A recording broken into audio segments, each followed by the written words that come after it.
Le petit déjeuner politique ce matin, c'est Guillaume Pelletier, député LR du Loir-et-Cher et vice-président délégué des Républicains. Oui, bonjour Guillaume Pelletier. Bonjour. Couvre-feu avancé à 18h partout, troisième confinement ou le statu quo, nouveau conseil de défense ce matin. Est-ce que vous attendez, vous, un durcissement demain, annoncé demain ?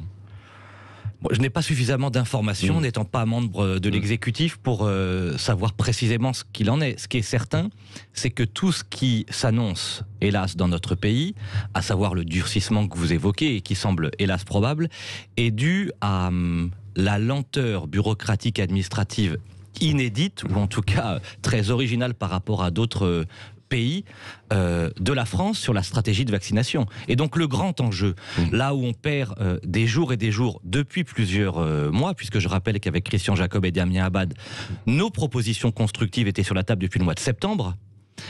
Nous sommes très en retard, et parce que nous sommes très en retard, nous allons peut-être être contraints de subir de nouvelles contraintes. Oui, alors Emmanuel Macron disait hier, il est monté au front directement, ceux qui me disent que ça ne va pas assez vite disaient avant qu'on allait trop vite. Alors nous sommes responsables, dit-il, et ça prend plus de temps qu'un tweet. Vous vous sentez visé par cette réaction ? Je ne sais pas qui y rencontre, alors j'ai pas beaucoup vu de Français à travers les masques, les tests ou les vaccins, c'est-à-dire le triple échec gouvernemental, nous dire « Ah, la bureaucratie est trop efficace, l'État est trop fort, trop rapide. » Non, j'ai jamais entendu ça. Donc il faut qu'Emmanuel Macron sorte un peu de sa tour d'ivoire et aille voir la vraie France, c'est-à-dire la France des provinces. Il était hier en Normandie. Oui, enfin, on sait que ces déplacements sont très encadrés. La question vraiment, si on veut être constructif et tracer une perspective d'espérance, c'est de redire aux Français, et c'est ce que j'attends moi du gouvernement ce matin, des annonces très claires. D'abord, la transparence sur la vaccination. Combien de doses, combien de congélateurs ? On n'en sait rien, nous, parlementaires, malgré nos demandes répétées. Deuxièmement, il y a eu des informations du ministre Olivier Véran hier, mais... Oui, enfin, on nous dit tout et son contraire. Oui, moi, j'avais rendez-vous avec le Premier ministre en décembre, qui m'annonçait 200 millions de doses pour la France. Quand on écoute le ministre de la Santé, c'est 2 500 000 doses à la fin du mois de janvier. Enfin bon, les chiffres sont totalement après, c'est sur l'ensemble de l'année, probablement. Et farfelus. Premièrement, non. Mais vraiment dans un esprit constructif. Un, la transparence. Deux, la décentralisation vaccinale. Faisons confiance aux présidents de région, aux présidents de département et aux maires. À l'heure où nous parlons, ni Hervé Morin, ni Renaud Muselier, ni les présidents de région n'ont la possibilité et de commander des doses et de les diffuser à l'échelle d'un territoire. Dans mon département de Loir-et-Cher, je ne sais toujours pas à l'heure, à 7h49, en ce 13 janvier, combien de centres de proximité de vaccination. Il faut bien comprendre, il faut que les vaccins aillent aux Français et non pas les Français pour l'instant, qui iraient au vaccin. Ce sont les plus prioritaires. C'est ce qu'on vous répond au gouvernement. Oui, quoi, enfin, non on se gargarise parce qu'on approcherait les 200 000 vaccinés ce matin. Les Israéliens sont à 2 millions, les Britanniques à 1,5 million. Donc on voit bien qu'il y a un problème en France. Soyons modestes et humbles. Et troisièmement, la troisième proposition que je fais et que je demande au gouvernement d'entendre, c'est un choc logistique. Nous avons les meilleurs logisticiens au monde, avec l'armée française par exemple, avec notre réseau remarquable de professionnels de santé, les pharmaciens, les infirmiers, qui à l'heure où nous parlons encore ne sont toujours pas associés à cette stratégie. Et puis enfin... L'armée l'a été un petit peu là, dans les derniers jours. De manière très modeste, que j'ai appris que 4 personnels des armées étaient détachés auprès du ministre de la Santé, alors que cette demande, nous l'avons faite, nous, il y a 5 mois. Et que l'armée française, comme Tsahal en Israël, est compétente sur la question logistique. Et puis enfin, l'exemple. Il faut que chacun, j'ai vu que le pape avait pris position, il faut que toutes les personnalités qui considèrent que le vaccin est la stratégie d'espérance, c'est ma conviction, montre l'exemple. Voilà, je pense que si on arrive à trouver le chemin de la transparence, de la décentralisation, de la logistique et de l'exemple, on fera un grand pas en avant. Et les Français retrouveront la confiance pour le vaccin, parce qu'il y a toujours une défiance. Et les Français retrouveront la confiance. D'ailleurs, ça a commencé à changer depuis quelques semaines. Je regardais par exemple chez vos confrères de TF1 des reportages très intéressants sur Israël. Beaucoup de sceptiques en Israël, voyant que 1 million puis 2 millions d'Israéliens étaient vaccinés, commençaient à envisager de se faire vacciner. Donc la confiance, vous savez, c'est la proximité. Et donc la proximité, ce sont les élus locaux plutôt que des hauts fonctionnaires bureaucratisés, enfermés dans leur tour d'ivoire. Dernière question pour revenir quand même à ce qu'on disait au tout début. Est-ce qu'il est envisageable de reconfiner ? Là, est-ce qu'il faudrait le faire ? Il faut tout faire pour éviter de reconfiner. Il faut tout faire pour éviter... éviter de reconfiner.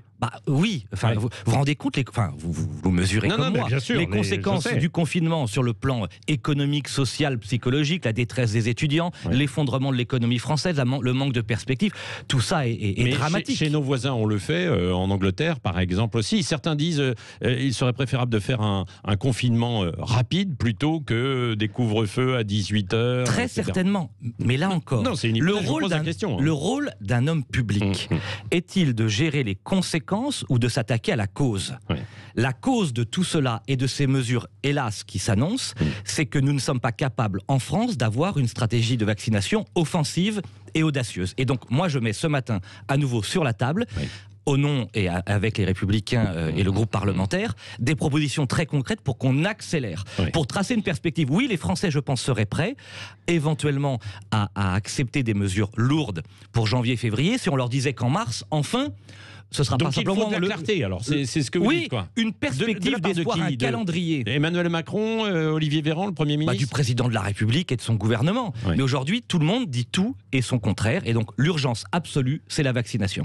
Emmanuel Macron entend poursuivre les réformes. Il va présider aujourd'hui un séminaire gouvernemental, notamment. Il sera question des retraites. Est-ce qu'il est urgent de reprendre cette réforme aujourd'hui ? Ce qui est certain, c'est que nous sommes donc en plein hiver 2021. Emmanuel Macron a été élu au printemps 2017. Quel est son bilan ? D'abord, moi je trouve son bilan ou désastreux ou famélique. C'est-à-dire que, est-ce qu'on a baissé la délinquance et l'insécurité ? Non. Est-ce qu'ils ont baissé les impôts ? Non. Est-ce qu'ils ont baissé la dette et les déficits ? Non. Est-ce que sur la question de l'islam politique et de la lutte radicale contre les communautarismes, ça va mieux ? Non. Alors j'entends Madame de Montchalin et le gouvernement ce matin sortir, je sais pas quoi, des évaluations par territoire, sur le plan vélo ou le tri des déchets. Bon, tout ça est très sympathique, mais enfin, il n'y a rien sur l'emploi et le chômage, il n'y a rien sur la lutte contre l'islam politique et le rétablissement de la laïcité partout et pour tous. Donc on voit bien que le bilan est actuellement nul. Oui, j'espère et je souhaite pour mon pays, pour ma patrie, que le président de la République va enfin réformer comme il l'avait promis notre pays. C'est pas le cas aujourd'hui. Et les retraites, quoi. Donc là, il est urgent pour vous, Guillaume Pelletier. Alors je ne sais pas si c'est la priorité absolue. Moi, vous savez, mon combat depuis toujours, ce qui m'a fait dire avoir des points communs hier avec Arnaud Montebourg et d'autres. Mon combat, il est triple. Je veux lutter contre la mondialisation financière, contre l'oligarchie bureaucratique et contre le communautarisme islamique. Pour moi, ce sont les trois grands enjeux de la France aujourd'hui. Il y a sans doute plein de sujets intéressants, mais d'abord, comment on rétablit la souveraineté de notre peuple et de notre nation sur des questions de mondialisation financière. Deuxièmement, comment on redonne de l'oxygène et de la liberté dans nos territoires par rapport à une oligarchie de hauts fonctionnaires qui nous gouvernent et qui n'y comprennent rien. Et deuxièmement, comment on crée un électrochoc pour dire qu'en France, il est des valeurs non négociables et que l'islam politique n'a rien à faire en France. Voilà pour moi les trois priorités que je demande au gouvernement de mettre sur la table à l'occasion de ce séminaire. Alors il y aura peut-être des régionales au mois de juin. Sondage ce matin en Occitanie. Carole Delga, la candidate sortante, est nettement en tête et profite des possibles divisions à droite où l'on voit que le candidat potentiel des Républicains serait devancé par le RN et l'autre candidature hypothétique de Robert Ménard qui pourrait faire alliance avec la LR, donc de votre famille, Brigitte Barège. Est-ce que ça repose la question aussi des alliances à droite, ça ? Bon, d'abord, même si je connais bien les études d'opinion, vous êtes mieux placé que moi encore pour savoir qu'à 6 mois d'une élection, et je dis 6 mois alors qu'on ne connaît pas précisément la date, alors même que personne, à part les sortants qui sont en situation et en position, ne peut faire campagne, il faut toujours être extrêmement prudent sur les rapports de force. Nous, les Républicains, malgré des sondages qui n'étaient pas forcément en dynamique, nous avons remporté, et je crois plus les suffrages que les sondages, nous avons remporté les élections municipales, nous avons remporté les élections sénatoriales, nous aurons bien sûr l'ambition de conserver nos régions et d'en remporter d'autres, et moi j'appelle au rassemblement le plus large possible de toutes celles et ceux qui, à partir des valeurs qui sont les nôtres et des convictions que j'ai rappelées tout à l'heure, ont envie d'un grand changement. Vous savez, moi, je considère que la France... Donc, c'est-à-dire que d'un grand changement... Attendez, juste pour bien comprendre, parce que tout est... Vous savez, on peut parler d'alliance, il faut d'abord parler de projet politique, de conviction et de valeurs.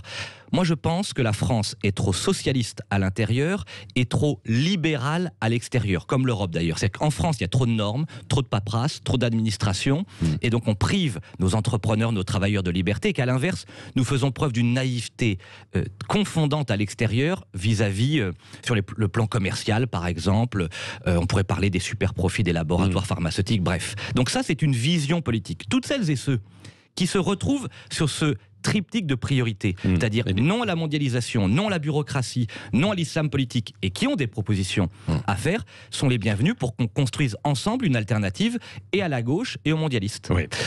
Emploi fictif parlementaire pour Cécilia Sarkozy, selon le Canard enchaîné ce matin, alors qu'elle était l'épouse de Nicolas Sarkozy. Ça a duré l'espace de 9 mois. Les faits sont prescrits, mais quelle est votre réaction ?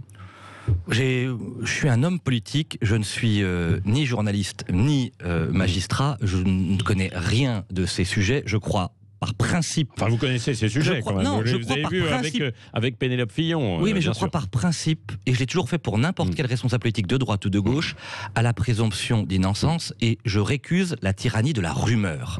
Voilà, moi, Nicolas Sarkozy, pour moi, c'est un homme politique, c'est un homme d'État qui a réformé et défendu et protégé notre patrie et notre peuple en des temps difficiles de manière remarquable. Le reste ne m'intéresse absolument pas. C'est à la justice de décider, c'est pas à moi de commenter. Juste d'un mot encore les régionales, vous m'avez pas dit si vous étiez candidat ou pas alors finalement vous ? Moi, vous savez, je suis un petit gars de province de bon sens. Je ne peux pas être candidat à une élection dont je ne connais pas la date. Voilà, donc c'est un principe assez simple. Si vous connaissez la date en juin, peut-être, vous serez candidat. Je suis député de Loir-et-Cher, je suis président de mon groupe, je suis leader de l'opposition actuelle dans ma région. C'est une question qui se pose et à laquelle je répondrai lorsque nous connaîtrons la date. Donc vous serez candidat quand on verra peut-être. Sera annoncé. Dernière question avec Cécile Ménévus. Oui, le philosophe Alain Finkielkraut a été évincé de LCI suite à ses tentatives de relativiser les faits de viol d'Olivier Duhamel sur son beau-fils. Vous en pensez quoi aujourd'hui ? Je suis tout à la fois radicalement opposé à toute forme de censure par principe, mais il y a des limites. C'est-à-dire que la justification, ou en tout cas la tentative de justification d'une différence entre un enfant ou un adolescent sur ces questions-là, me semble profondément ou déplacée ou choquante.